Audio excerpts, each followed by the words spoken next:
That's right. It's a very strange act of masochism, really, and an act of masochism carried out by people who don't seem to know anything. I mean, people talk about the British monarchy having to apologise for slavery. It was King George III who signed the Anti-Slavery Act into law in 1807. Prince Albert gave one of the most extraordinary anti-slavery addresses when the British were still policing the anti-slave trade on the high seas in 1840 to the Anti-Slavery League in London. All of this was addressed 200 years ago. And today, unfortunately, there's a kind of new type of malcontent, and usually also a huckster to boot, who just decides that none of this happened. Usually it's because they don't know it happened.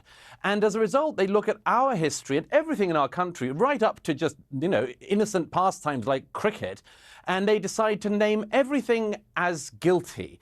And, you could do this to everyone and to everything, but most civilizations and cultures don't behave like this because most of them aren't just masochistic and so self-hating.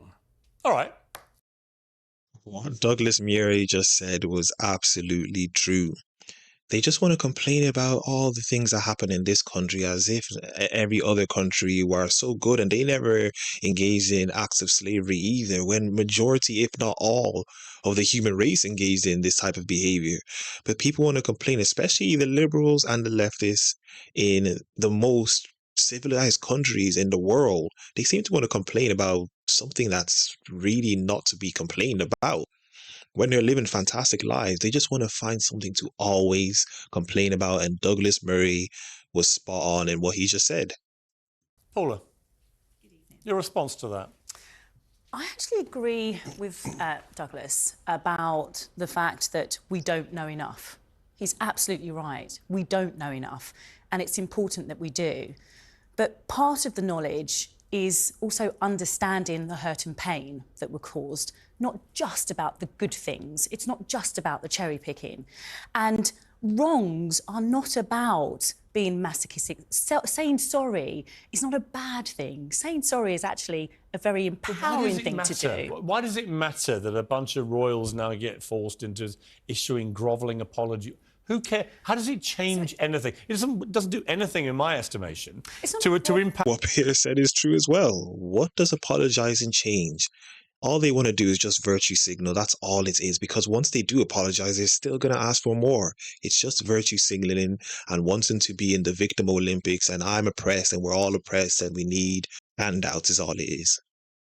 Impact on current slavery, where it exists around the world. It doesn't really make any difference to institutional racism, as we've seen in certain parts of society. I don't know what difference it makes. It might make people feel a bit better to see a royal grovelling, but so what? See, I don't agree with you, surprise, surprise. I do think it makes a difference. I do think it makes a difference that people in power are heard to acknowledge pain and hurt. I do think it's important that people in power have taken the time. But whose pain and hurt are you talking about? It's not people living today. These are going back hundreds of years in some cases, these crimes of slavery and so on. We all agree it was outrageous. It's been debated, really year after year after year. We all know this. I don't think that people have a lack of knowledge, and I'm not quite sure where the apology tour ends. What's the end game here? So the end game is about the ability to understand the true history, not just the part of history that we have been taught. And that is the difficulty. So you're talking about who's the apology for. Well, the apology is for me. The apology is for those who have suffered. The apology is for those who continue to struggle through colonialism and through slavery. And I do think that it's important that royalty are coming forward and saying, we apologise for the part that we played. All right, so is that it? Is that enough? When is enough enough? If we all say sorry today... Hang on. The British government, when is enough enough? To repay, to compensate slavery. So if we...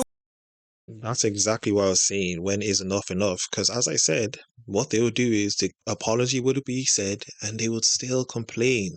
They will find something else to complain about because they're people who are just have the character of oppression, and they always want to be oppressed regardless of what they are given.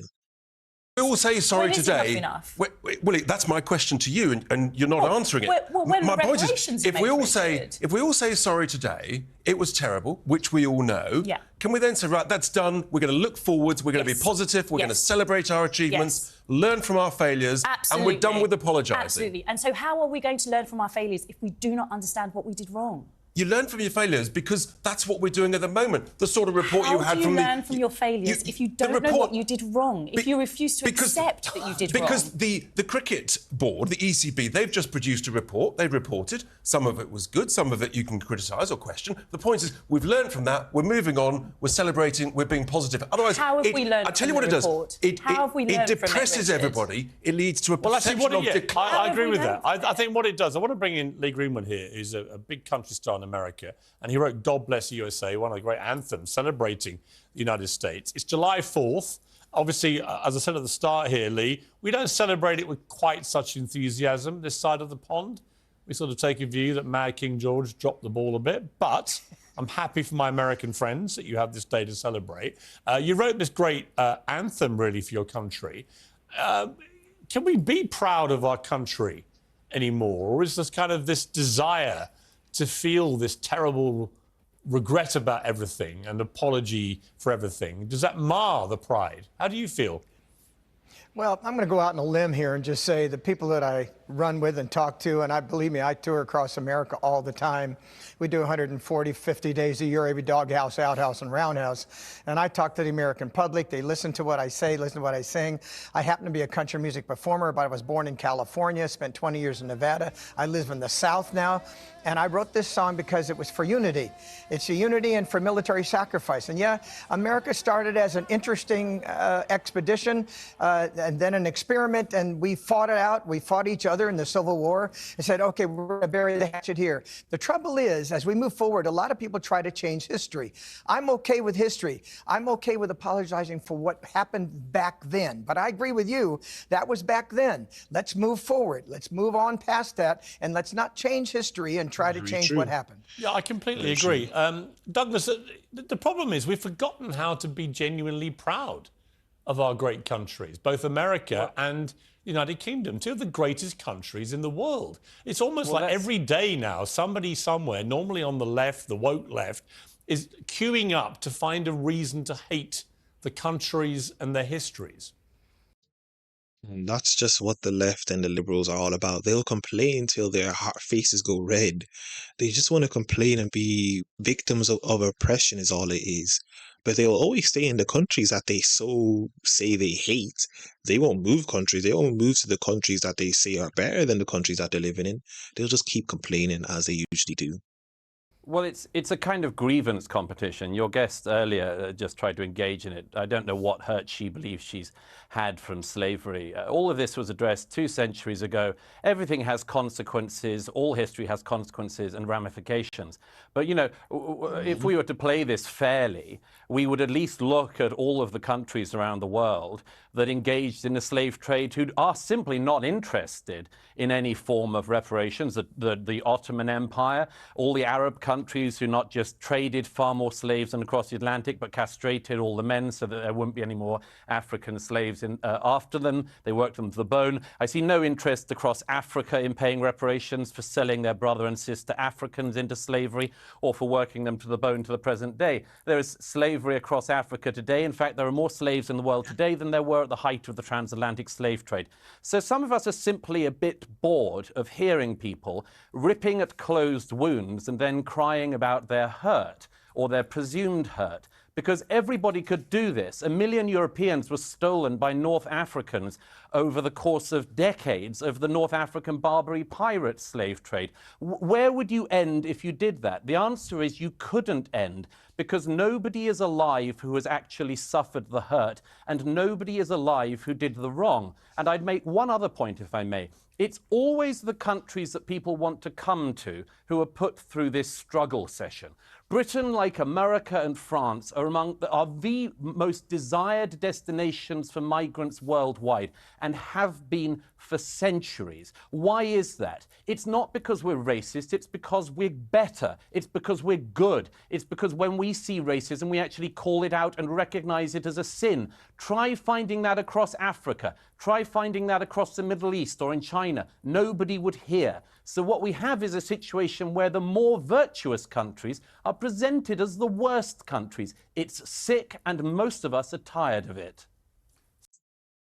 And what Douglas Murray just did there was absolute fact. He, as I know, she's most likely not going to respond to anything he said. And what he said was true.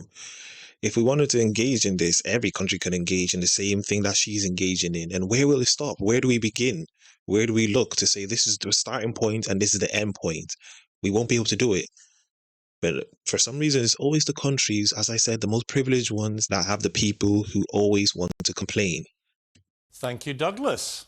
I am so sorry that Douglas is bored by the pain that has come from That's not what he said. through slavery. He didn't say. I'm He so didn't say. tired See, that but what you're that doing he there, what is you're doing, not- yeah. But hang on, that he Paula. is not Paula, you're being. This is what I mean by people, the left and the liberals just never engage in the facts. He said he's bored of people like her complaining about the things that have already been fixed. And she, of course, diverts to a totally different thing, which is not what he even said.